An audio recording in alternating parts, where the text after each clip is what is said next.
সাতক্ষীরা-৪ আসনের জামায়াতে ইসলামীর সংসদ সদস্য জি.এম. নজরুল ইসলামকে ঘিরে নতুন বিতর্ক তৈরি হয়েছে। ৭৪ বছর বয়সী এই এমপি গত ১৭ জুন ১৮ বছর বয়সী মরিয়ম বেগমকে দ্বিতীয় বিয়ে করেন।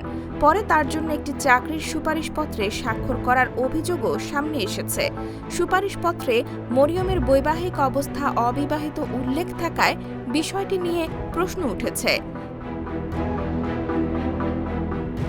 এরই মধ্যে ১৩ জুলাই ধারণ করা একটি ব্যক্তিগত ভিডিও সামাজিক মাধ্যমে ছড়িয়ে পড়েছে, যেখানে কয়েকজন যুবক এমপিকে ঘিরে প্রশ্ন করতে দেখা যায়।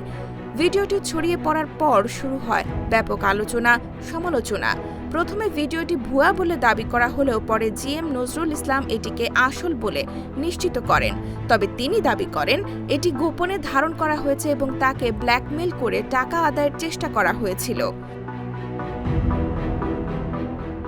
এমপির প্রথম স্ত্রী জানিয়েছেন তার সম্মতিতেই দ্বিতীয় বিয়ে হয়েছে।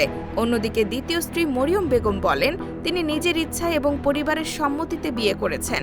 চাকরির জন্য দেওয়া জীবন বৃত্তান্তটি বিয়ের আগেই তৈরি হয়েছিল বলেও দাবি করেন তিনি।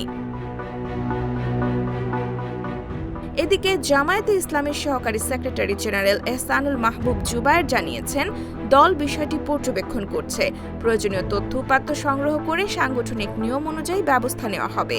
ঘটনাটি এখন ব্যক্তিগত গোপনীয়তা, নৈতিকতা, চাকরির সুপারিশের স্বার্থের সংঘাত এবং ব্ল্যাকমেইলের অভিযোগ সব মিলিয়ে নতুন বিতর্কের জন্ম দিয়েছে।